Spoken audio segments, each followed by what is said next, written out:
boop. Welcome back to Play Swinging a high drive into center field. Hits at the wall. It is gone.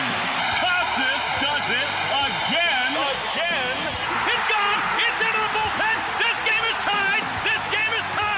He swings and rips one to center field. It's high. It's deep. It's back. It's gone. Sale winds. He fires. Swing and a miss. Strike three. It's over. The Red Sox have won the World Championship. Welcome back to Play Tessie. It's episode 63 if you're listening on drop day. It is April 12th. It's late. The Sox got swept. Episode 63 is the Justin Slayton episode, one of the guys who actually was really good in the series. So it's fitting that he gets the episode. But this is the official podcast of death, souls in the soil, graveyard full of dreams gone, evaporated. No, I'm kidding. It's not that serious. Sox are still 7-6, but no, this is gonna be a legitimate vent sesh today because we all badly need it. Doesn't matter how late at night it is. But this is also the official Red Sox podcast of WEEI. So before we get into this, just remember to hit that subscribe button, whether you're on Apple, Spotify, Odyssey app. Hit that subscribe button, rate us 5 stars, and go to YouTube. Subscribe to WEEI and check out our Play Tessie playlist on there. Thumbs up all around, comments all around. Hit us up on the socials at Play Tessie everywhere on Twitter and Instagram. Here with Sammy, here with Coop. God, that was just. I just want to go. There's nothing else to do besides to just jump right into this series because it started off with an emotional ceremony that was special. Like, I am not someone who cries at anything almost ever, and that ceremony brought me to tears with Wake's kids, so that was special. But they jump into the game, Tyler O'Neill hits a home run, and you're feeling good, and then you're immediately reminded that the defense is just not good. Yeah. Oh, yeah, real quick, though, on the ceremony, that was really good. To be totally honest, I happy-ish, like, kind of, not happy cry, but, like, emotional cry, like, beautiful ceremony, pretty easily. So that got me in, like, 30 seconds. But, yeah, great job by the Red Sox putting that together. Also, the shout to Larry was nice as well. I don't want that to go unnoticed. So, yeah, everyone who participated in that did a great job. The Wakefield kids especially.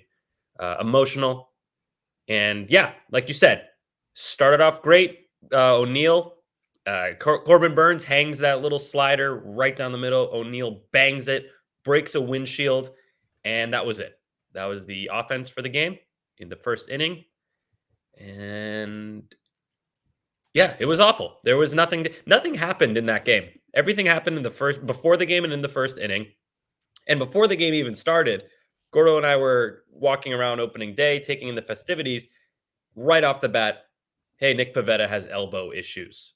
We don't know the severity of it, but before the game even started, the vibes were not fantastic. So it just kind of went in that direction, I guess you could say.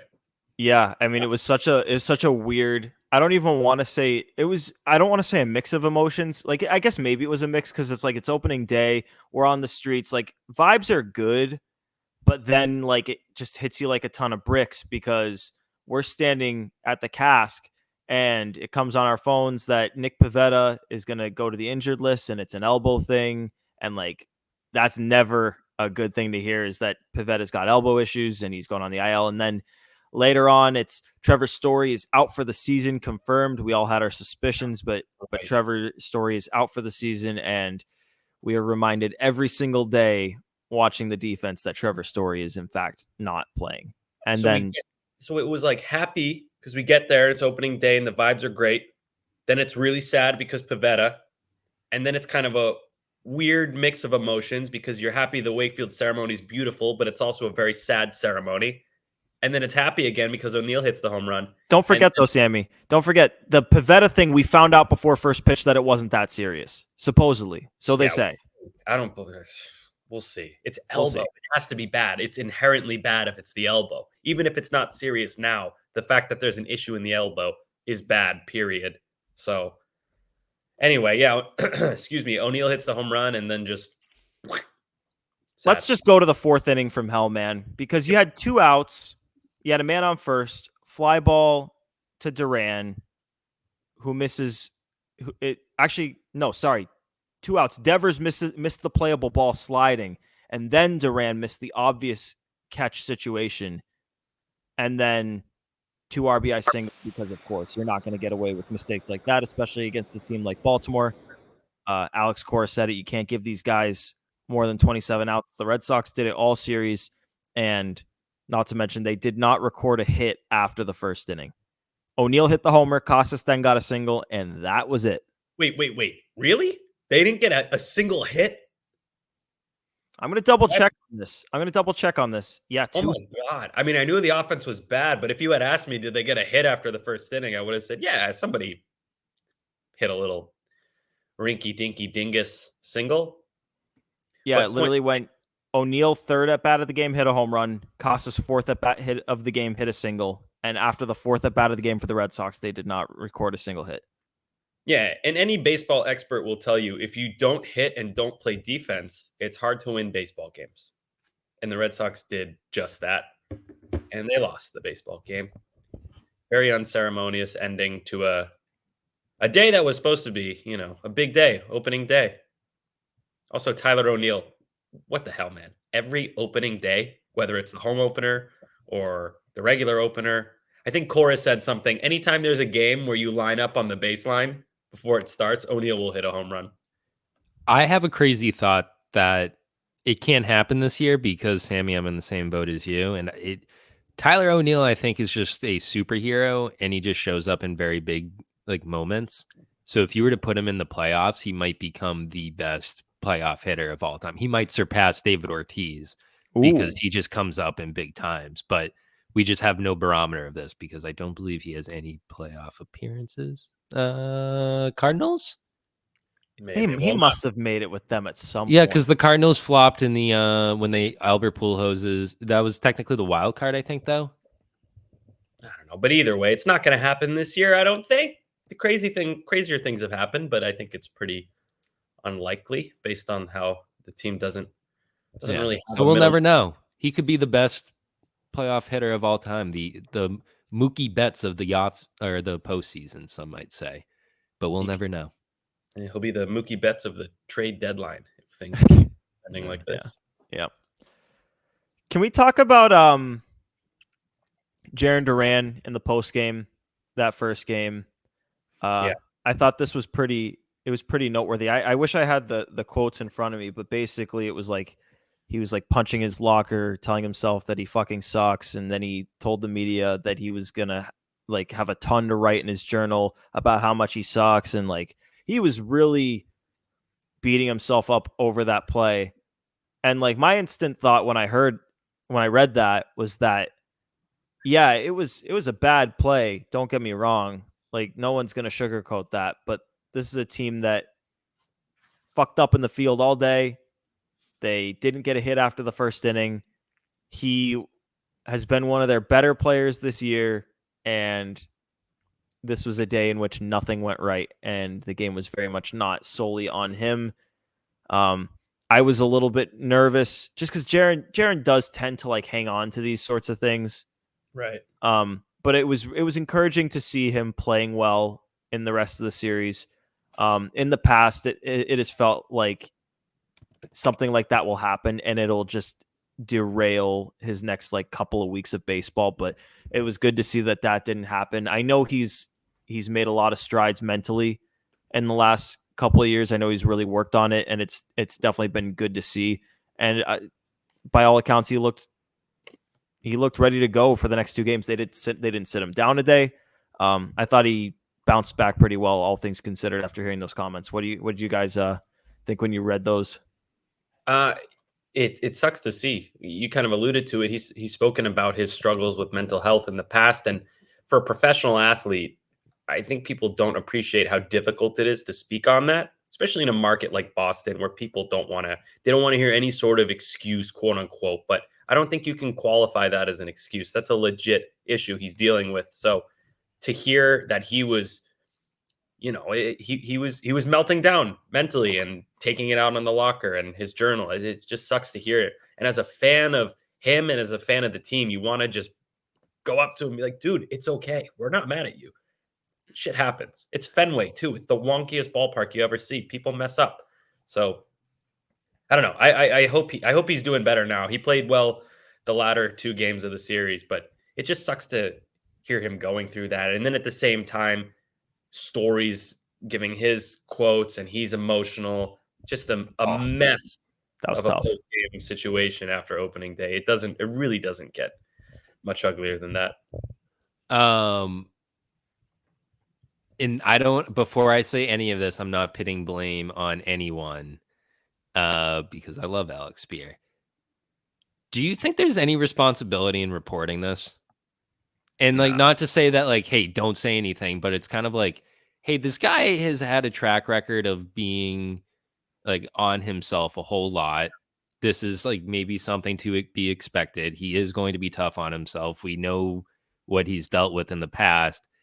Is there really a need to shed light on what goes on in the clubhouse instead of what is said in the clubhouse? Because beat reporters are in there to ask questions and, say what is being said. I think there kind of becomes a time when it's like, hey, like, I don't know, like we're not saying, hey, Cassis was really hanging dong today. He's probably feeling confident at the plate.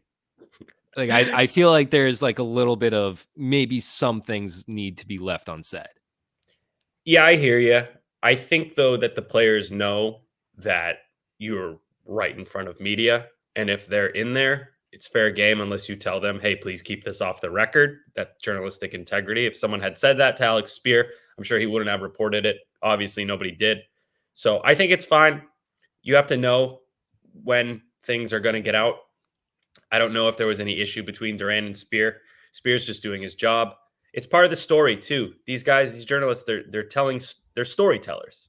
This is part of the story of Jarren Duran. It's part of the story of the season. It's unfortunate that it happened, but it happened, and you reported on it.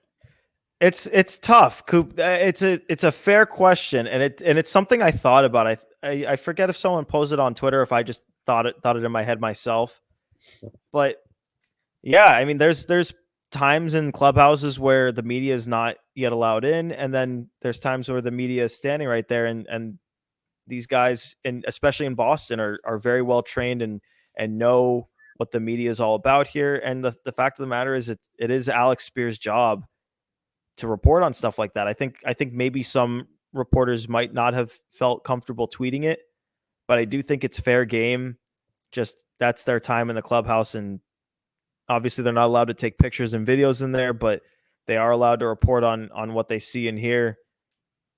I mean, if Jarren said to keep it off the record and Alex tweeted it, then that would be like a different story. But I think I'm on board with Sammy. It's like it's his job, and he's just telling the story. I'm sure he didn't feel super comfortable about tweeting it, but felt like, and I don't want to speak for Alex, but like almost like he'd be doing it a disservice to the fans to not tell the full story of what's going on. That's kind of where my head's at with it, but I'm sure he didn't, like, you don't want to air out. And like, I don't know. Is it airing Jarren out to do it? I don't know. Because Jarren is very open about like, this that's stuff. the thing. Like, I'm not saying it's like bad. Like, I often think about it. It's kind of like, yeah, like I do want to know these things, but it's also at the end of the day, I'm like, it's at the detriment of another human. And on the inverse, it's kind of like, well, you don't get the chicken and beer story without that type of like reporting, like you get like the good reporting that also comes with like the accountability, while also you get kind of like the gossipy news as well. And I like, it's a weird balance.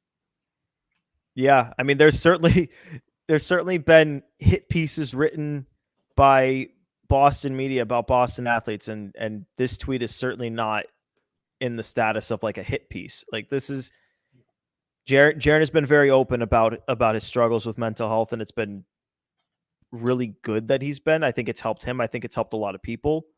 And when you struggle with that, there's going to be ups and downs. And it was just a down day for him. It also made it made people very empathetic towards what he's going through. We had a friend of the program, the Pesky Report. They put out a nice tweet saying, "Let's show Jaron Duran some." I can't even speak right now. What's going on with my brain? They put out a tweet saying, "Let's show Jaron Duran some love tomorrow at the game 2 of the series." We reposted it saying, "Play Tessie cosigns," and a lot of people like that. So, silver lining right there. I think people are becoming, this day and age, more empathetic towards mental health struggles that a lot of people go through. Of course, there's going to be your asshole fan who's, but the vast majority of people are very empathetic towards Durant. And I think that's really nice to see. Same with Story. A lot of people very empathetic towards him with his injury situation, all things considered. So good job, Red Sox fans. Yep. Let's get on to game 2. Yeah, Sam and I were at this game. I was not initially planning to go to the game. I was going to make Friday my first game of the year, but then the big news was Jackson Holiday got called up before the game. I knew I'd regret it forever if I didn't see his debut. Potentially see his first hit. Did not see his first hit. He did not get a hit in the series, so his first hit likely will not come against the Red Sox unless a lot of shit goes wrong. That'd be crazy. Yeah. But dude, you learned to speak German at that game. I did learn a couple of German phrases. I don't remember them now, but I did speak it a little bit. Don't say them, yeah. I won't say them. Yeah, let's Cutter. I don't want to get too much into the good parts of this game because like who cares about the good parts of this game? They go up 5-0. Cutter was solid. He walked guys, he walked 4. He needs to go deeper in games. He'd tell you that, but he got out of damage. He made all the pitches he needed to make. That was great. Tweaked his knee on the last play of the game. Seems like he'll probably make his next start, but definitely something to monitor. Connor Wong had a nice 2-run single. Tristan Casas had a mammoth home run to make it 5-0. But let's get into the ugly because Cutter gets through 5, and then Isaiah Campbell comes in for the 6th, and immediately he just does not have it. He's throwing all sliders. Orioles know what's coming. They're hitting the sliders, and you can tell that they adjusted. They knew what he was doing because when Campbell had to come in the third game, he was throwing a lot more fastballs than he was in game 2. But they took Campbell to town. That wasn't good. They took Chris Martin to town the next inning, a rarity. I want to say he let up 4 runs, 3 were earned, if I'm not mistaken, for Martin.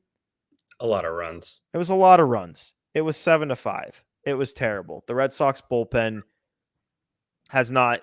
We do not expect the Red Sox bullpen to blow leads like that this year. It was difficult to see it happen. And I know the defense wasn't doing them any favors, but when you hand a 5-run lead to this bullpen, I don't care who you're handing it to. These guys are all good pitchers. They're capable pitchers. This should be one of the better bullpens in baseball. That is a game. I don't care who you're playing. You have to win that game. And they lost at 7-5. You cannot blow a 5-run lead ever, especially at home. I do want to touch on Cutter Crawford, though. I feel like we should give him credit. He is still struggling to go deep into games. 5 innings is not terrible, but not great. However, 0.57 ERA, and fun fact from our friend Justin Long, Red Sox PR, he hasn't allowed an extra base hit this year, which I think is really cool. So Cutter's pitching well. He just needs to go deeper into games. It's strange because it's not like he's walking a ton of guys either, here and there. It's just he runs out of gas. And we said it in the 5th inning. We both said to each other, it looks like he's kind of running out of gas here. He's running on fumes. He got out of it, but then like you just went over, turning over to the bullpen. They just didn't have it that day. However, who did have it? Brendan Bernardino, friend of the program, back on the Major League roster. First outing, gets featured on Pitching Ninja, throws a demonic slider to Anthony Santander, hits him in the back foot, but he still swung. So that's a strike, and that's a Pitching Ninja feature, more importantly. So good for Brennan. Great to see him. He's been great to us, so we're always going to be rooting for him. And yeah, that's pretty much all the positive. Oh, Costas hit a home run, a 341-foot home run off of a left-handed pitcher, and it counts just the same as a 450-foot home run. So we'll take it. Yeah, no, I love the Bernardino outing. He looked really good. He's more than a big league. He's not just a big league pitcher. He's a good big league pitcher. I hope he spends the rest of the year on the big league roster because he's the best lefty that this team has. And a good game for Romy Gonzalez too, up until the point where he tried to make a great play, got hurt. It stinks because he was actually playing well. I think he had one hit at least, maybe two, but he was hitting the ball hard, playing good defense at short, which sounds insane with the story out. And then that was great. Bernardino pitch. If you're watching on YouTube, hit him in the thigh actually, which is even crazier because it's not like it's even worse. Yeah. Oh my God. Oof. Anyway, Romy Gonzalez played well, tried to make a big play at shortstop, hurt his wrist. Doesn't seem like it's very serious, but he's wearing number 23 in the cursed number. Wait, I want to pose a question here, actually. So, do you remember when Nomar got traded? This is going to sound completely random for a sec, but I promise I'll bring it home. Nomar got traded 2004. How long did it take them to have a stable starting shortstop for like multiple years? I don't want to hear like Orlando Cabrera was good. I don't want to hear like Marco Scudero was good. Like a stable shortstop. How long did it take them to get that next stable shortstop? It wouldn't have been until Xander. 10 years. Yeah. 10 years. He came up in 2013, didn't play. Actually, more than that, because when didn't they fucked around with Xander and moved him to third? It's true. So it wasn't until 2015? 2015, pretty much. Yeah. Like you had like a cast of characters like Lugo, like Mike Avila's was in there, Alex Gonzalez. Who am I blanking on for two? Who was Drew was 2007. Yep. No, we're not doing this. Steven Drew, yes, he was not good. We filmed these episodes backwards, and we get even more Steven Drew talk in the Angels series preview. So make sure you check that out too. We're moving on. I'm bringing the point home. It was 10, 11 years until the Red Sox were able to get a stable starting shortstop again. There was even though they won World Series in the meantime, and they won 3 World Series in between trading Nomar and getting their next stable shortstop. 04, 07, and 13 were all won without stable shortstops, like a consistent franchise shortstop. But nonetheless, there was a curse of Nomar at the shortstop position. Do we think that there is a curse of Xander happening here? Because stop. No, I'm not going to stop. Sammy, you're going to have to hear it. They let Xander walk in free agency. And let's go through what happened here. Story's going to take over at shortstop. He gets hurt. So they trade for Adalberto Mondesi. He's going to play shortstop. He was hurt and never got healthy. That doesn't count. No, it counts. That was the plan. That was the plan. Story got hurt, and then they made that trade immediately. Oh, come on. That doesn't count. And then after that, Kike's the shortstop, and he sucks. So they're like, okay, Yu Chang, you're going to be the shortstop. And it's like, oh, Yu Chang's playing good defense. Bam! He breaks his hamate. He gets hurt. So it's, what was it, like back to Kike after that? Who else was playing shortstop? They were like having Arroyo a little bit. Like Bob. David Hamilton tried to play a little bit. Bob Stop was a thing. So, okay, last year, and then Story comes back. He plays shortstop at the end of the year, but doesn't hit. This year, Can we get the Geneva Convention against the Red Sox front office? Like, this is absurd. And now we've got it going on again because Story plays this year. Nope, never mind. He's out for the year. And then, like, what? It was like Hamilton's taking over at shortstop, making an error and a half a game or an error every single game. And Pablo Reyes doesn't play the position well when he's there. And Romy Gonzalez actually looks like it's like a half a good game. Like you're actually feeling okay about what you're seeing. Bam, he's hurt too. This is the Browns quarterback shirt or jersey equivalent. Like if we could just make a Red Sox quarter or shortstop jersey, and it's just all the names of the different shortstops in the past year or in the past 2 decades. I don't know why I said past year. That would still be a lot. Got to do a front and back thing. It's like the curse of Nomar on the, I don't know. The curse of Nomar on the front, the curse of Xander on the back. What we can find that on Fangraphs, right? Like the total number of players that have played shortstop over the course of the last few seasons. Yeah, I mean, it wouldn't be a good list, but it would be a list. It would be a list. All I have to say, and Sammy and I are gonna be in Portland on the 20th to see the Sea Dogs. I'm not gonna tell him this and put any more pressure on him than he's already got, but the pressure's on Marcelo to end the curse of Xander before it truly gets going. We cannot have another 10, 11 year curse on our hands. Gordo, let me tell you something. Have you ever had long hair? Not really. When my hair goes longer, it kind of gets curly and it's gross and I hate it. So no. All right. So when you're just a guy being a dude and you've got long hair, it's part of you. It's like very, very important. And Marcelo didn't give a fuck. He just cut it off right before the season. That's not the kind of guy that's going to get shook by some fake curse that you just made up at 11:59 p.m. on a Thursday night. Marcelo doesn't care. He's going to hit 400. First guy since Ted Williams. And oh man, I'm so down bad. Yeah. The curse is a thing. The curse is a thing. I'm not gonna speak of it ever again, but it's a thing. I might speak of it again, but it's a thing. Last thing I have from game 2, before we move on to game 3, which is another fun one. The best one. I found it interesting, and I know that like there's a lot that goes into this. So like it's a very black and white and shallow way to look at it, but I'm gonna do it anyway just for the content, just for the conversation here. Ceddanne Rafaela was due up in the last inning, and this is mere days, I want to say 2 days after he agreed to a new $50 million guaranteed extension. And they pinch hit for him in the 9th with David Hamilton. You see something wrong with that? No. First of all, he's like 16 years old or whatever. He's very young. He's not here for his bat. His bat, if he hits, it's a bonus. He's a very high floor guy. That's why they felt comfortable giving all those years. And no, Cora was playing the matchups. Cora always plays the matchups. Hamilton was also hot. He had that home run a few days before. Actually was hitting the ball fairly hard. So I get it. I think you're looking at it backwards, though. I'm not saying should they have pinch hit for him.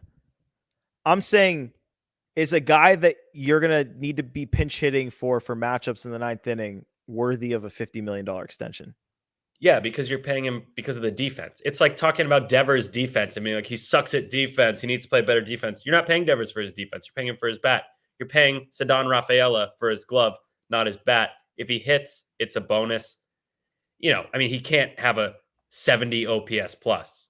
But if he doesn't hit, he's not like there's no level of defense that I want the Red Sox to be paying over. I mean, like if he has a 90 OPS plus and he's a bit below average, but he's still giving you game-breaking defense. And when he does get on base, he's fast too. I think it's fine. It's a low floor kind of guy. And high it's floor. Not a lot of money either. High floor. What did I say? Low floor? Yeah. High floor. It's late. I agree with that. The floor is high. But I'm just saying, and like for an extension like this, I feel like the thing that matters the most here is ownership going to spend in let me see, the year 2030 and 2031. Will they still own this team and will they spend? Because people talk about how like the average payment is 6.25 mil for the luxury tax. Yeah, and like that's all well and good, but that only matters if you're going into the tax or approaching it. Like if ownership is acting like they're acting today, the luxury tax calculation is not what matters. It's the dollars spent that matter. And in 2031, he's going to be making $13 million.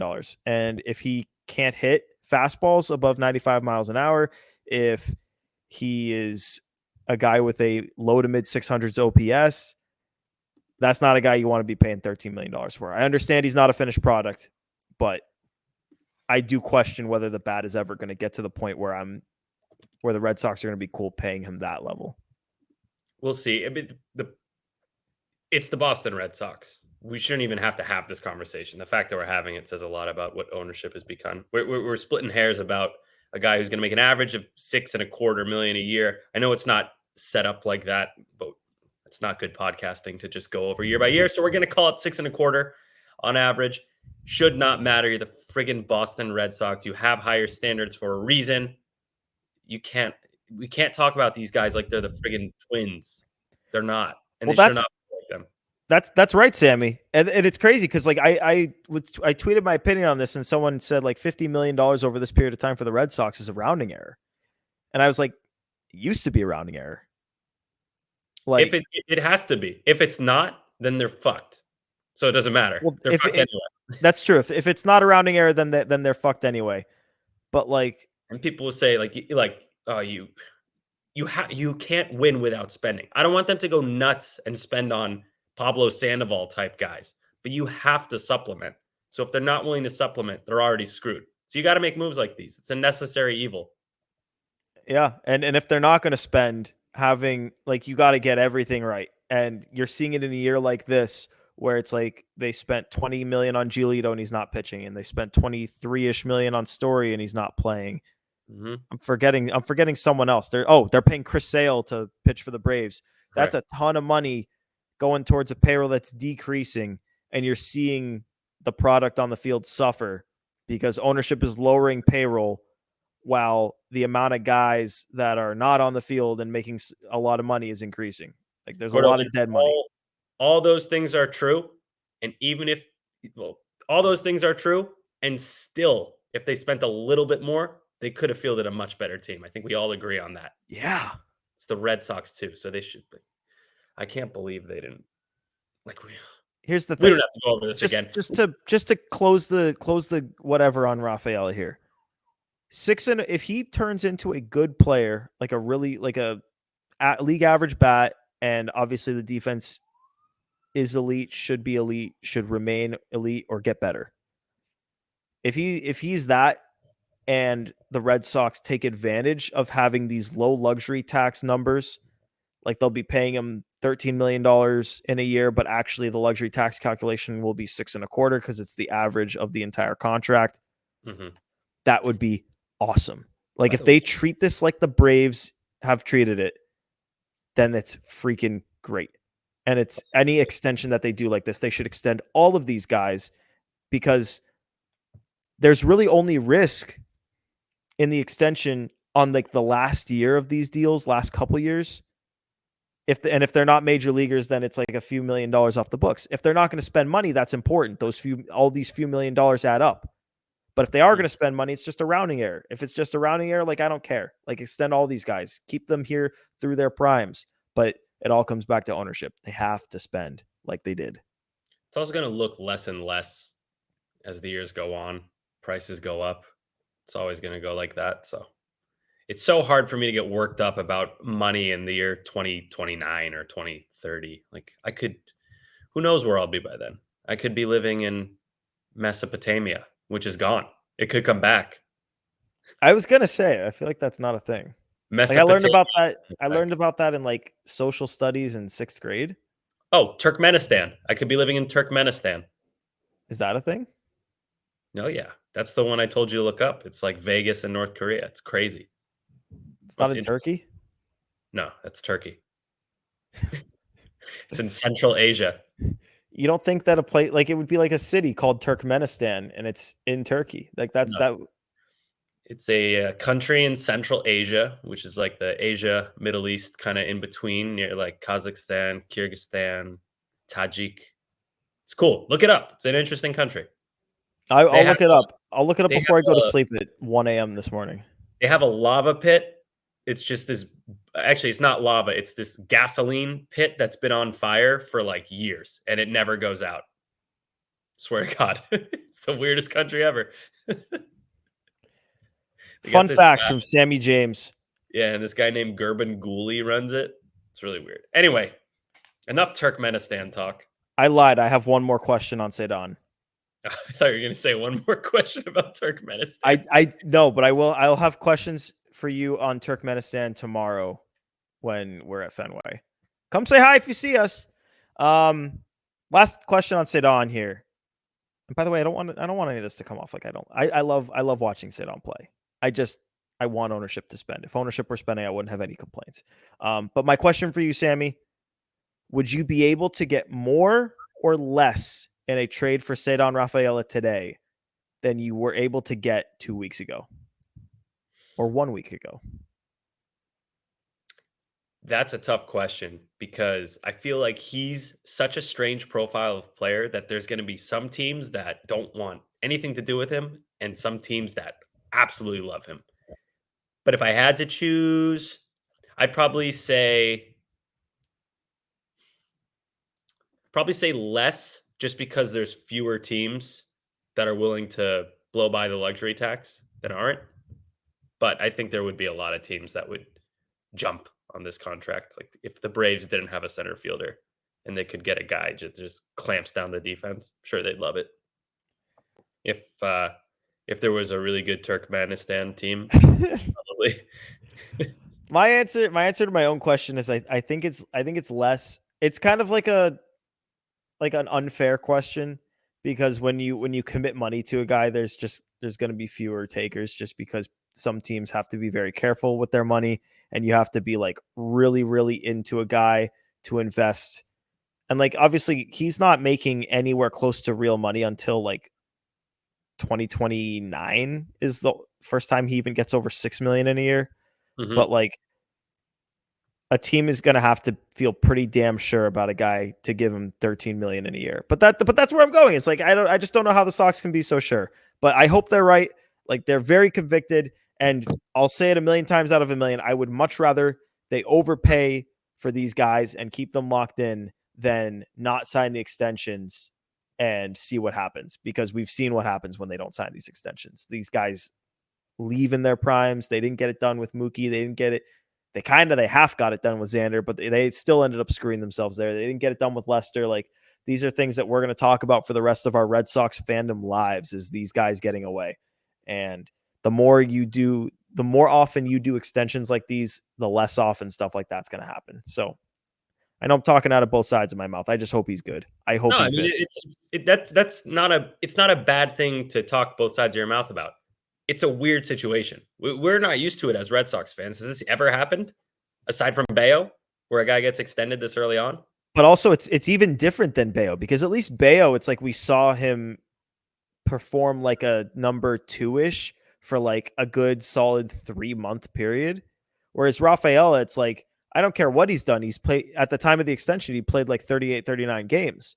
It's like, he could have been terrible. He could have been amazing. It's like, oh, it's been 39 games. They're investing in him basically as if he's a prospect, which is why I was so hung up on the 50 million guaranteed, because the Tigers gave Colt Keith 26-ish mil, and he's a much higher rated prospect. So like that's just why I got a little bit hung up on the value. It makes me a little bit uncomfortable. I don't think we'll care in 10 years from now. We're going to go in circles because it's, again, I'll say it's all about ownership. It's just about what ownership does. What do you think 13 million in Major League Baseball is going to look like in 2030? It depends on who's writing the checks and how much the checks are being. Yeah, well, no, but is it John Henry? And is John Henry still operating like he's operating today? Okay, two options. If it matters, they're fucked. Because if that small amount matters that far down the road, something has gone horribly wrong.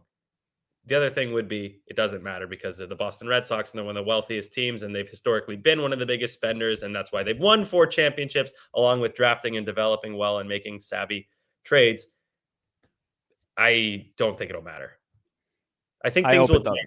I think things will change when Fenway Corners is done and all the young guys come up, and then John Henry's like, okay, attendance is down, viewership is down. Maybe I should start treating the Red Sox like the Red Sox again. Please. Should we go to game 3? Oh, God. Yes. All right. I mean, fuck. Gordo was rage texting during this game. I felt awful for him. It's just it. Okay. The first inning, Whitlock quickly threw it, and the Red Sox put a 2 spot on Grayson, and it looked like Reese almost had a 3-run homer that could have made it a 5 spot, which obviously now knowing the outcome of the game would have been huge, but like it was great. Like Grayson Rodriguez hasn't been allowing shit all season, and here you are pushing him up to 20 pitches in the first and getting a couple runs. It was great to see Willier get a big hit. Like he hasn't done anything this year, and he looked good today for like the first time since last year, and that includes spring training. 2 hits, two hard hit baseballs. They weren't little dinky doinks. They were real big boy hits. Big boy hits. And thick boy, thick Willie hits. Thick hits. Thick Silseth. Silseth hits. We really miss the series in Anaheim. Those were the days. Oh, that was fun. I missed the series in Oakland. That was fun. Yeah, Trevor Story was the shortstop. The defense was fixed. Yeah, that was great. Anyway, also thought it was really good to see Jaron playing well. Like we talked about it a little bit earlier in the show, but I mean, I was worried about him bringing the first game into the next few games, and he didn't. So that was great to see. I know we already talked about it. I want to jump to the 5th inning because you talked about the Cutter thing about game 2, about him kind of unraveling a little bit in the 5th, but getting out of it, and that's great. And you brought up his great ERA. Whitlock's the same. Whitlock pitched really well through the first 4, and then in the 5th, he allowed, let me see. Yeah, he did allow a run in the 5th, but it was the 26 pitches that was really like the killer there. Whitlock was breezing through the first 4, 26 pitches in the 5th, and that would be his final inning. His ERA is a pristine 1.26. Like you cannot argue with these numbers for the starting pitching that we're talking about. But I'm going to do it anyway. I'm going to argue with it because going into this game and through going into so many of these games, the Red Sox have needed to get more than 5 out of these guys. They need 6. They need 7 occasionally. They need bullpen reset days. And after last night last night is in game 2, you had Isaiah Campbell throw a bunch of pitches. You had Chris Martin throw a bunch of pitches. Josh Winkowski threw 1 million pitches in game 1. 50-ish, right? Close to 50 or... No, it was in the 60s. It was in the 60s. No way. Really? You went 60? Oh, yes. They're very clearly stretching him out, by the way. Yeah, I think so too. But that was the first time he'd thrown that many since he was a starter in 2022. So like you had all of those guys. And so basically today it's like, okay, who's your bullpen? Kenley's available to close. Like maybe Weissert for the 8th and Slayton hopefully, but you don't want it. But okay, Whitlock goes 5. So what's your plan here? Their plan was Slayton for 2. Slayton was awesome.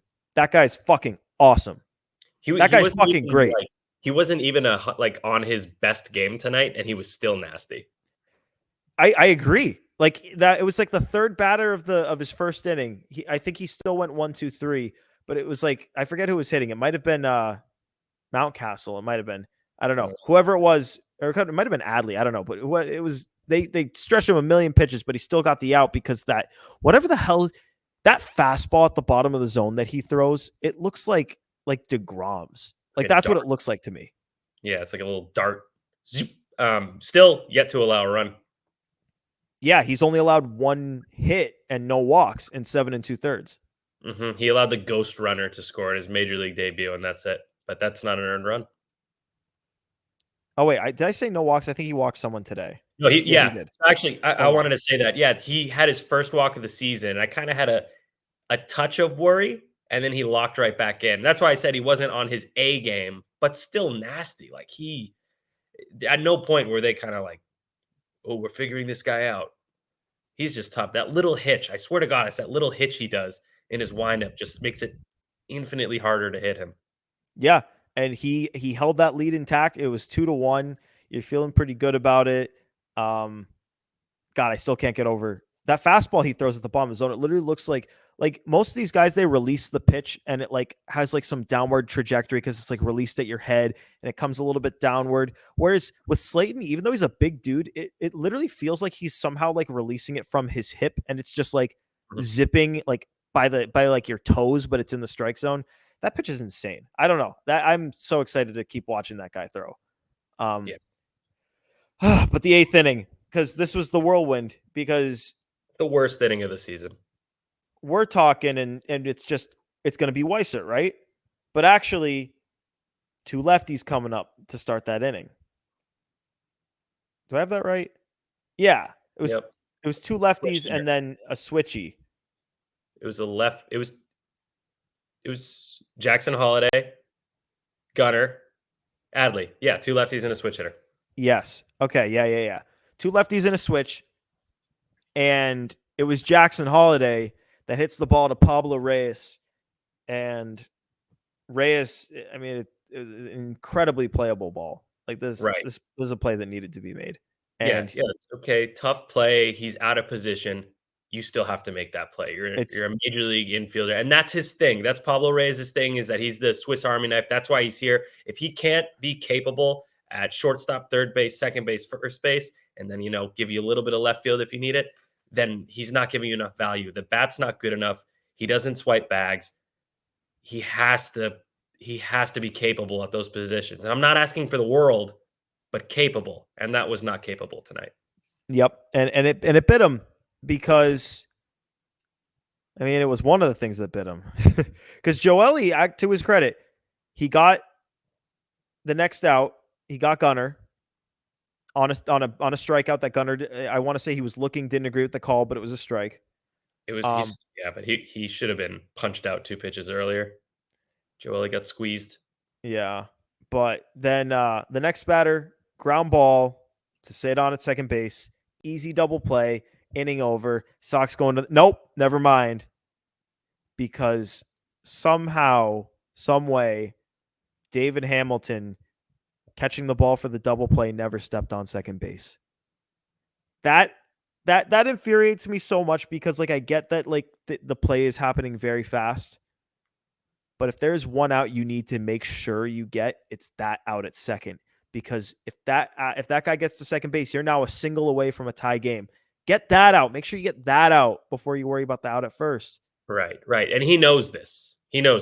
I feel bad for the guy, but he's not a major league shortstop. And I kind of don't like that they're playing him there because it does nobody any favors. It's not helping him. It's not making him look good. It's not helping the team.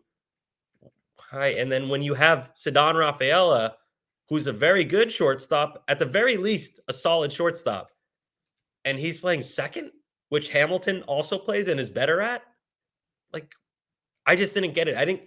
We both said it before the errors even began. We said, why is Rafaela at second with Hamilton at short?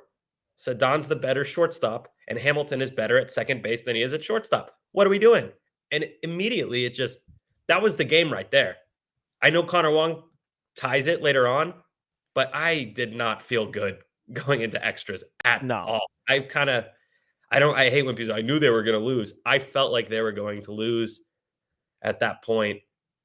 Hold on. I want to pull up a text. I wish I'd sent this to you. I sent it to one of my other friends who's watching the game. All right. Hold on. Sorry. I need to take a second to find it. Heater with these texts. Joel has the 8 are warming behind him. So Sammy, okay, never mind. Okay. I said this is after the error. This is after the error, and they're going to Weissert now. And in that commercial break, I said they're absolutely not just getting the hit here, but they're hitting the homer. Yeah, and that's exactly what happened. Anthony Santana. It was such a bullshit homer too, but I don't care because that's not what it's about. You make 2 errors in the inning. You make 2 mistakes in the inning. That inning should not have been a thing, and it's what cost them the game. For me, this whole season, I don't really care too much about wins and losses. I don't expect a lot from this group. I'm kind of looking for improvements individually and as a team. So I'd like to see more wins, but I'm not when they lose a game, I'm not going to get super upset about it. But when it happens like this, oh my God, just brutal. It was embarrassing to watch. I'm sure they felt the same way. That was not major league caliber defense at all. And then for it to unfold the way it did with that little dinky Santander. Of course, it's a dinky one too. It's not like he roped it 450 feet. He wraps it around the pesky pole. Just the most painful thing ever. And then I don't know how you felt. I think we can move on to the ninth. Not much more to say about that. Connor Wong ties it. Great move pinch hitting with him. He ties it. And I was kind of like, oh great, this loss is gonna hurt even more. Yeah, no, I was like, usually when like big moments happen in the game, I'll be like jumping around, like pump my fist. Sometimes I yell. I don't know. Like I'll be going. But like that with when Wong did, I pretty much just like like thank God. Like it wasn't excitement because I still didn't believe that it was going to lead to them winning the game I did because a you knew that their bullpen, you knew that they had to win it in 9 because they didn't have anyone to go in the 10th. yeah. And that all goes back to them not getting enough innings from their starting pitching because all of those guys got used yesterday because Cutter made it 5. And then you had to use all these guys today because Whitlock only went 5. If Whitlock could go 6, then Slayton can go 2. And guess what? You've still got Weiser and Joely. You don't have to throw Isaiah Campbell back out there for the 10th. And we talked about this last week when we spoke about, last episode, when we talked about Chase Anderson and how him eating innings is such a big deal. On the other side of the coin, when the starting pitching gives you 5 instead of 6, that really adds up over a long season. We talked about that 1,000,000 times on this show about how the lack of starting pitcher innings hurt the bullpen, and then everybody was burnt out by the end of the season.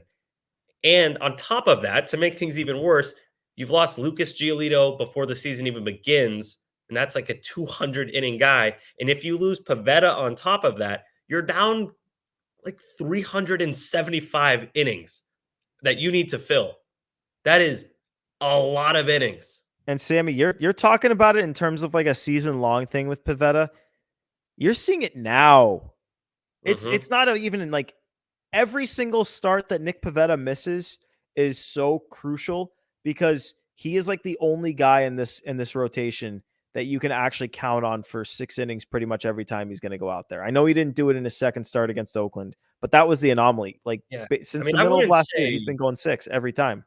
Yeah, I'm not like supremely confident he's going to go 6 just because his issue is control. Like he has those games where he walks the world. It's going to happen.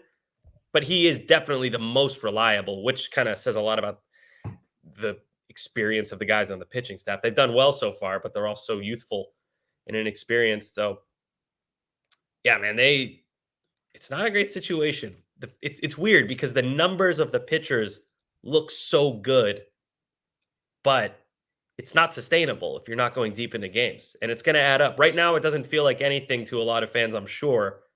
But this is the same movie we just saw.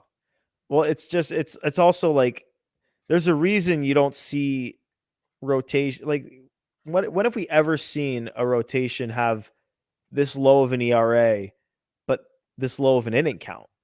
Because they're all going like 5 outside of the first time through. Because we talked about how the Red Sox starting pitchers weren't walking anyone in that first time through the rotation, but since then they've been walking tons of people. And that's why they're not going deep in the games. Like the first time through, they weren't going deep because Cora was pulling them at around 80 to 85 pitches because it was their first start. Makes perfect sense. They were going 5, but they could have gone 6. They all could have.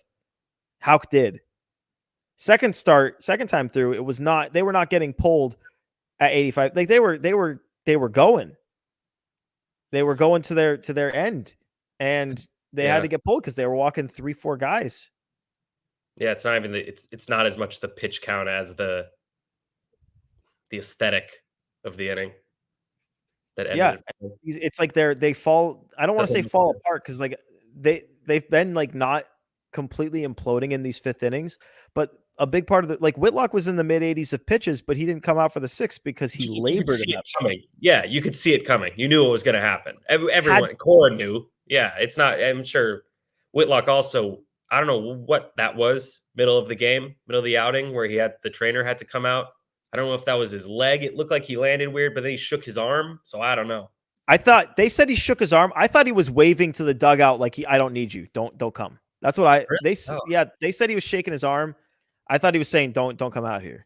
I thought it looked hurt. Whitlock, though, if he does anything weird, I would go out there because I don't feel like he's the kind of guy to be like, I'm hurting. He'd probably think like, I'm letting the team down if I do that. But that ain't how it works. Yeah. Well, anyway, 10th inning, Isaiah Campbell comes out there. Obviously, he was not supposed to be pitching in this game, but they had to. It was basically Kenley was already way up there in the pitch count. You're not going to stretch Kenley. That's just not something you can do. It was either go to Campbell, who threw a bunch and did not throw well in game 2, go to Bernardino, who threw multiple innings in game 2. Mm-hmm. You could have gone to Anderson, but like he might need to start on Saturday, so like you probably can't do that. So they had to go to Campbell. They didn't have anyone. There was no guy they could have gone to, and it's like this is going to go well. As soon as they didn't win the game in the 9th, they probably weren't going to win it in the 10th, and they let in a gazillion runs, and that was that. Remind me, who took Campbell deep? The first big hit he gave up. Gunner. Okay. I agree with everything you said. He was the only option. Not a great situation considering his usage lately. But what was the game plan with Gunner? Going fastball, fastball, fastball, fastball. 4 in a row. I know they hit the breaking ball the other night, but 4 in a row?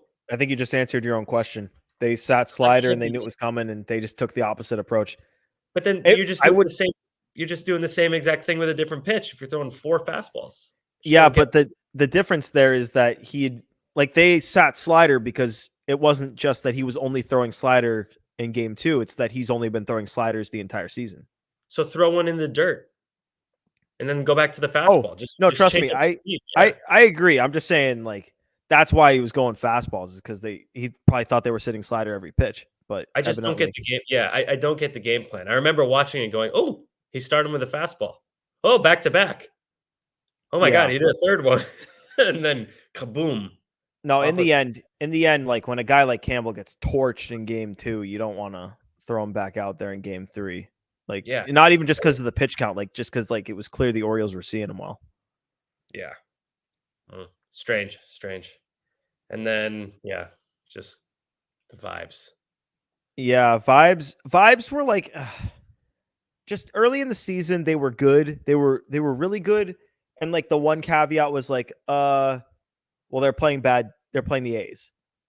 And then after the Angels series, they won that series, and it's like, okay, like we want the vibes to be good, but like Story is down and probably going to be out for the year. We thought at that time, so it's like, okay, the vibes are like weird spot. It was a strange vibe at that time. I was letting myself be happy because like my theory on this stuff is just like be happy and enjoy them being in it until they're not. And I'm still going to do that. I'm still going to root for these games because they do matter. They are 7-6. They're above 500. They are within striking distance of a playoff spot until they're not within striking distance of a playoff spot. So hopefully they go and change it around against the Angels, but the vibes are in a way different spot. You're coming off a sweep. You don't have Trevor Story. Devers is banged up. Everyone's banged up. Yeah, I mean, but dude, you're playing the Angels.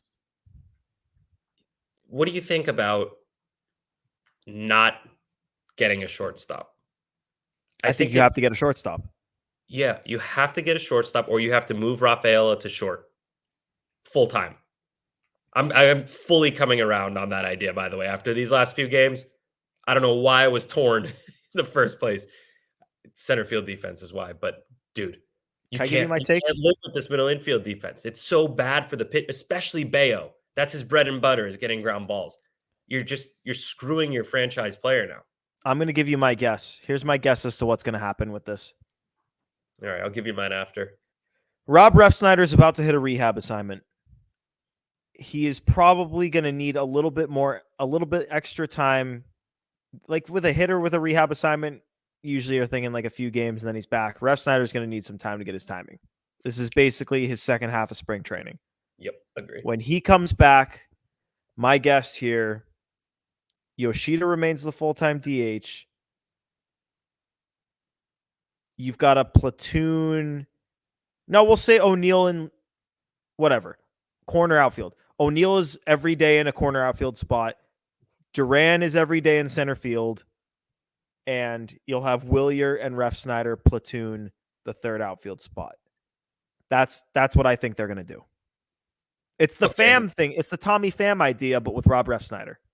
Okay, and then so Rafael at short? Yes, Rafael at short in that case. Okay. Yeah, that's what I think they're gonna do too. I think they're gonna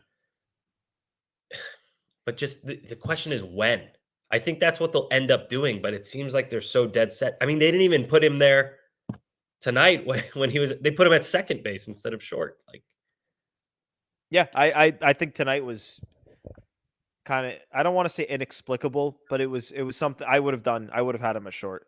I think it's something that like it's going to time out perfectly because I think it's going to be like that slow build. Like the errors at short are just going to keep piling up. It's going to become more and more evident that what's happening isn't working. And then it's going to basically be, do we do that? Or do we find a way to get a different shortstop in here? I still think the most likely way to do that would be a Paul DeYoung trade, but like trades are hard to come by at this time of year. So even that, you kind of have to, you're kind of incentivized to overpay because you're getting so much more time out of the player. So you can't really think of it as like, what would this guy cost at the deadline? So we're months away from that. yeah, and not to mention that as you get closer to the deadline, you'll have more teams with injured players, more teams that want to fortify their bench. Like teams are not looking to trade for Paul DeYoung right now. The White Sox have every incentive to wait on that unless you overpay. Mm-hmm. Yeah, So they either get to pressure you with the added play time or pressure you with the lack of time to make a decision, and then need. So it sucks. It sucks because I want to see Cedon Rafaela play center field.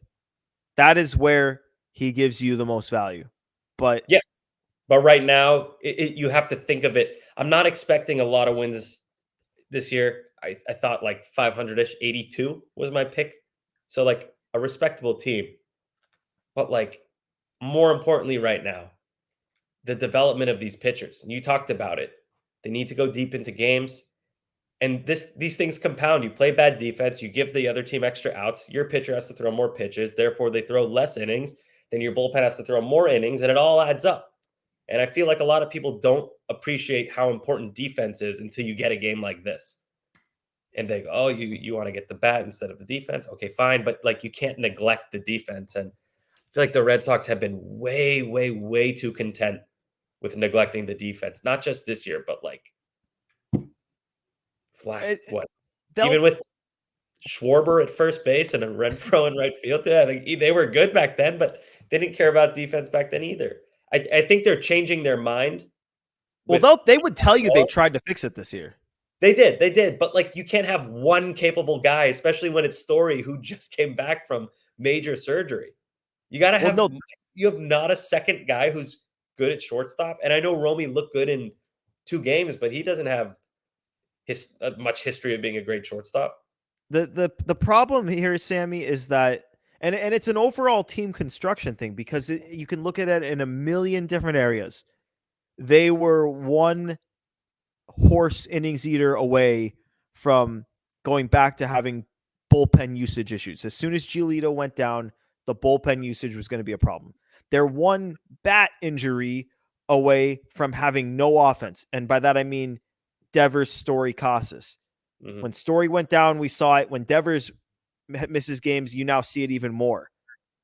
And then on the defense, they're one Rafaela injury or Story injury away from, if Rafaela gets hurt, your outfield defense is screwed. If Story gets hurt, your infield defense is really screwed. So now with Story going down, you saw both sides of it get screwed at the same time. He was the one guy that if he goes down, it impacts both sides of the ball dramatically. And you saw it, and you've seen it every single fucking game since. Yeah. And that's why all offseason long, we were saying you need more than this.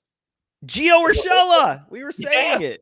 Exactly. All the stuff, and I don't want to be right about this, all the stuff we were worried about is already happening. It's April. The lack of innings, the lack of right-handed bats. Come on, man.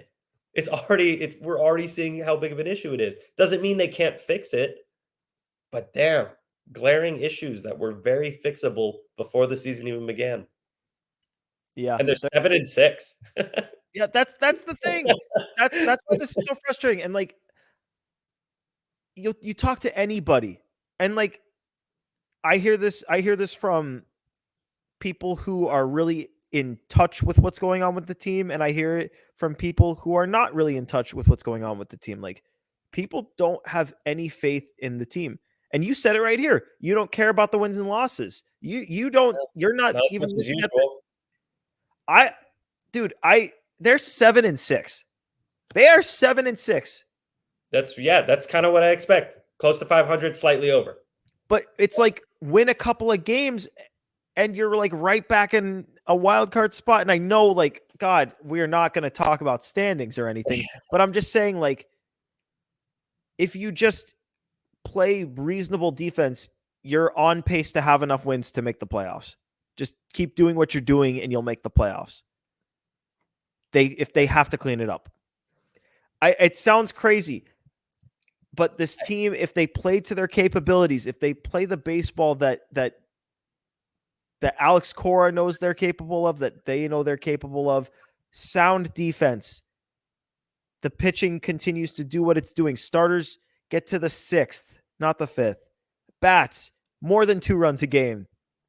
If you told me the starting pitching ERA is what it is and that they were 7-6, I'd be blown away. I know I was the one who doubted the offense before the year, but if you told me the starting pitcher ERA would be this low, I would have thought they'd be like 10-3. Is that what it? Yeah, 10-3 by now. There's just so much room for improvement. They can be a good team, but we're not seeing it right now. A lot of things to clean up. A lot of issues. Enough said time? Yeah. Wow. Great minds. Yeah. Sorry, Larry's going hard right now. Sammy, do you want to go first? Yeah. And you know what we got to talk about. So Gordo and I were at the game on, what was that? Wednesday night, game 2 of the series. And Gordo was sitting with me, my friend Patrick, and his family. It was 5-0 Red Sox. Things were going great. Swell, you could say. And then Gordo goes, "Oh, I'm going to go say hi to my friends. They're sitting, right field?" Oh, they had like 5th row right next to the dugout. It was great seats. Oh my God, I thought you were in right field. Okay. Then the Orioles start to score, I think like 2 runs it's 5-2. Yeah, 5-2 or 5-3. They score a few runs. Still no Gordo. Then the Orioles keep scoring runs. Still no Gordo. And then it became clear when it was 7-5 Orioles, Gordo had fucked up the vibes. It was my fault. Yeah. You want to say? You want to speak to this? I'm going to give my side of the story here. What happened here was I last second wanted to go to the game because it was Jackson Holiday's debut. I was not planning on going to the game. Coop couldn't go to the game. Sammy already had tickets to the game. Pat's in Connecticut. I texted. So my fiance and her brother's in town, wanted him to go, but he had a work event, and my fiance was going to make him dinner for when he was getting back. So they were both out. I texted like all of my friends. No one could make it. So I'm like, I'm not missing the debut. I'm just going to get a ticket, and I'll like either try to sit with Sammy or my other friend who had tickets with his family. That's who Sammy was referencing before. I was like, hopefully there'll be seats around one of them. I got lucky, and there was a seat right behind Sammy for the whole game. So I'm sitting there, and good seats too. Yeah, good seats. Loge box on deck circle, Red Sox on deck circle, good seats. Yeah, pick your own seat night. Then my buddy was over there. I was like, okay, I'll go say hi to him. And then there was a seat right behind him, and the seat was 6 rows from the field. And I'm like, Tristan Casas and Devers are throwing baseballs like 5 rows, like basically all around me, 5 rows, so I can't reach them, but like they're right there. So there's always that hope. And I was like, God, I'm just gonna have to ride this out. So you could catch a baseball? No, it wasn't so I could catch a baseball. I hadn't seen my buddy in a little while. I was like, oh, the seat's here. I'll hang out with him for a little bit. I should have come back when it was 5-3 though. That I should have known. I should have known I was screwing it up. I didn't even text you. I was thinking it the whole time. I'm like, ever since Gordo swapped seats, the vibes have been bad. But I, put too much faith in you, thought you were a professional No, I okay. killed it. I killed the It'll learn. vibe. So And to be honest with you, it probably carried over into the game 3, if I'm being honest. Red Sox are like 7-5-1, like a hockey loss because it was like they can't tell you where to sit. Yeah, it's on you. It's all good. Happens, but just don't let it happen again. Oh yeah, won't let it happen again. Friday will be interesting. We'll be there. Come say hi if you see us. All right, my enough said. Coop, I wanted to give a major shout out to Coop, who is in his last week at WEI. Fuck you. Hey, buddy, I'm giving you a shout out because all the stuff you see on social, all the video clips, all of the edits of Sammy and I from spring training talking to the players, the graphics, the episode graphics, putting the episodes up, piecing them together, getting them up. Everything you see production wise for this show from start to finish has been Coop. And we don't have any of this without consistency, without being able to know that these episodes are going to get up and we're going to have videos and we're going to like all this stuff. Like we want to push as much content out there as possible. And it can only happen with someone in Coop's role, whether it be production or social stuff, any of that, like a big level of commitment from that spot. And we've been really lucky to have that with Coop. But Coop is on to bigger and better things. But we are going to miss Coop. But I know that you will still be around Coop. You will still be a part of the Play Tessie family. Thank you guys. I appreciate that. Yeah. Situation sucks. I don't want to. All of this is something I don't want to move beyond, and I hope I don't have to move beyond being in this whole sports media world. It's been a very fun adventure so far. And I just kind of need a professional. I need a change of scenery. I'm like Bobby Dahlbeck right now. So I'll be leaving WEEI as of today. When you're listening to this, I put my 2 weeks in 2 weeks ago. So I'll be leaving Gresham Fourier as their video producer, doing a lot of what I do for these guys here. I do for them as well every day, midday 10 to 2, one of my favorite shows that I've been able to work with outside of, I guess, my favorite radio show to work with, because these guys are also my favorite to work with. And Bradfo is also my favorite to work with.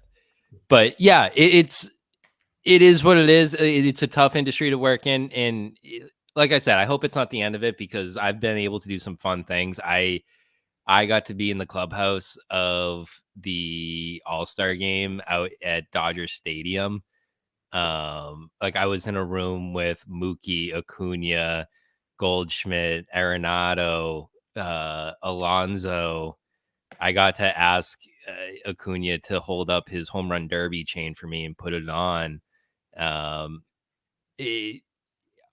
ton of very cool things and a very surreal opportunities as a baseball fan that I've gotten to do and have gotten to partake in. And it's a lot of it is attributed to Bradfo. If for those that don't know, Bradfo took me in 2022 to help him with Baseball Isn't Boring, but more so his book project, a damn near perfect game. Plug it. A damn near perfect game by the best damn author. Joe Kelly and Rob Bradford. Great book. Awesome stuff. I'm featured in it, which is really fucking cool. Because I've had people send me a picture of a bookshop in San Diego with a picture of my name in that bookshop. And I personally have been able to go to Portland, Maine, and go to the oldest book. This is me being a nerd, being in the oldest bookstore in Maine, and having my name being in that bookstore. Incredible. Absolutely incredible. And the last couple months have been tough for me. I've been like pretty tough on what I do. And the product of that is a really good product, and everything that I get to make for you guys, which has been fun. And thank you for allowing me to be a part of that.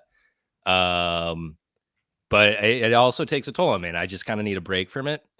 And also just to remind myself that I've been able to do some cool things and been able to work with some very extraordinary people like yourselves. And I am very excited to see what you guys keep doing this season, because we're like 2 weeks in and it's fun as fuck. It's a shitty fucking season, but you guys are making it fucking fun. So Playpen's going to be a good time. And I'm, as far as 2400, we're trying to figure out that how I can keep doing things with these guys. So it's not, I'm not out of the Playpen yet. Fuck you guys. You're not getting rid of me. Yeah. I tried really hard to get rid of Coop, but You should have. yeah. I know I said all those nice things. That's all a front. This guy sucks. You can't wait to get rid of me. You were yeah. squirming when Gordo was saying nice things about you. You're like, ow. I hate that shit so much. I come in like, I'm gonna stand on my soapbox right now. I know I've been the best digital producer at WEI for the last year. I'll talk that shit, whatever. But it's not because I like doing it to have that title. I love doing just creative stuff in sports. It's an honor to work at Fenway Park and call that my office space, or have been able to call it my office space for 2 years. But it's because you get to create like awesome content that you get to share with friends or like-minded people about the Red Sox. Awesome shot behind you, Gordo, with that Prudential building. But I just like it's just what I like doing. Like, I don't like being complimented for it, because this was a hobby that I was able to turn into a profession. So it's just kind of like, thanks, but it gave me joy, the fact that you just appreciated it. So I don't know. We appreciate all you've done for us, Coop. Like this has turned into a corny fest. I don't like this. A little bit, but we're not where we're at without you. I want to say like nice things to Coop, but then I'm also like, fuck you. You wouldn't like that anyway. You wouldn't like that. No, I'm just kidding. No, none of this even comes together without Coop. Like, it's the best when we get a text in our group chat from Coop and it's like one of his edited videos and we're all like, oh, let's check it out. Yeah. I feel like you guys won't hear from me for like a solid like day or two, and then I just like drop like a whole bunch of edits on you. Yeah. I love that though. Yeah, no. I love the edits. The edits are amazing. It's so cool seeing like, because I mean, we did the Bradfo show last year, but like that was like our first time doing like a real show, and now this is the first time having our own show, and like it's been awesome that we just get to have, like, as most people like they start their own podcast and it's like, oh, like I'm just gonna like shoot the shit and I'm just gonna like talk about shit for 40 minutes or an hour or whatever, and they don't get the backing that we got because we had you. Oh, thank you. But to build on top of that, if you are someone, because I've had a couple of people reach out and be like, hey, how did you get to be where you are? Because I got so goddamn lucky with Rob. That doesn't happen all the time. And what happened, like, this isn't something that I just kind of like also lucked into. Like, I have to give myself credit as well. In college, like, I started a blog spot with Pat Brown. And a couple other friends, John Murphy, Dan Westfield, Steve Tedeschi, Jack Melito. Shout out to the Anything But E-Boys, the only podcast taking you from Causeway to Kenmore Station, baby. Yeah, like, if you have the passion for this stuff, start it on your own. You have to start somewhere. I started with blogging. It helped me find my voice and like what I wanted to talk and how I wanted to shape my sports opinion. And from there, you get some other people to start doing the same thing. You throw a podcast together. Next thing you know, you have two new best friends talking Red Sox with you like 3 years, 4 years down the line. So like, you're not going to know unless you give it a try. This has turned into like a self-help review episode now. So I don't know. What did you think of Hamilton missing the bag? Dude, that sucked. Yeah, Coop was at the game. We didn't even talk about me being at the game. That was my first Fenway game of the year yesterday. My girlfriend took me because her friend had tickets and they were nice, and I was just screaming. Because I'm not really part of the press anymore as of right now. So I was just like, I'm letting loose. I looked up the home plate umpire's name. I was heckling him. Fucking Jeremy Rayhack. Wait, does that happen like when people are in the media space for a while, they get all the pent up like rage and I don't know. want I don't know. I would really want to take Bradfo to his first game when he retires to just see how that works. Oh, like, I can't even imagine. If there's like 2 decades, 3 decades, whenever he ends up he's never going to stop. He's always going to be in the baseball game, but eventually I just want to see him release all that rage. Who's what up? Jeremy Rayhack. Rayhack. Yeah, I looked it up and I was like, Jeremy, New guy? Jeremy, you can't be doing that, Jeremy. I don't know. I didn't go that far into it. I just looked up the box score for the day. Box score. Pro tip for people at the game: if you want to heckle the umpires, go to the box score, go to the very bottom, and it will tell you who the umpires are for each base and the lines. First time I ever did that was with Dan Bellino. Missed a safe out call at home plate. I had first row seats at the on deck circle because it was really late and we moved up. He knew who we were by the end of the night. That's solid. My enough said, because your enough said was just about me, so I'm gonna take my own enough said real quick. Fenway experience is kind of real. The sausages at Fenway, they slap. They char those bad boys now, and they're pretty good. So hat tip to Sam Kennedy for doing a little quality control. They should have gotten one of those big fucking cookies. They're talking about these big fucking the cookies. 1 pound cookies. That sounds disgusting. You should have gotten it. Coop, isn't it incredible how they put the peppers and onions under the sausage? I didn't do peppers and onions. What? Okay. Because peppers and onions at Fenway typically gets the bun way too soggy and it's gross. I'm going to have to try it now because it seems like it's a whole lot less fat content going on. So it's going to be less watery bun. So we're going to have to attempt that. Yeah. Yeah. It's part of the experience. Yeah. We got anything else here before we wrap this thing up, gentlemen? No, that's all for me. Nah. All right. So let's put a bow on this one. Episode 63, Therapy Pod. We hopefully aren't going to need too many therapy pods this year, but I have a feeling that there might be a lot of therapy pods. So, God. 7 and 6. They are still above 500. And if you want to have some hope that they will stay above 500, then check out our series preview to see how many of us predict a Red Sox series win against the Angels. That episode can be found, I forget if it's either right above or right below this one, but click on that one. Go give that one a listen next. But also hit that subscribe button, whether you're listening on Apple, Odyssey, or Spotify, YouTube as well. Subscribe to WEI. Hit that thumbs up on YouTube. Rate us 5 stars on your podcast platforms. Follow us on the socials at PlayTessie on both Twitter and Instagram. Reach out to us, whether it be in the comments or DMs or comments on social. Any of them. We love hearing from you guys. Appreciate you guys tuning in for this one. For Sammy, for Coop. It's Gordo here for PlayTessie episode 63. Sox get swept by the O's. Just hit us up for the series preview next one. Thanks for tuning in. Toodaloo.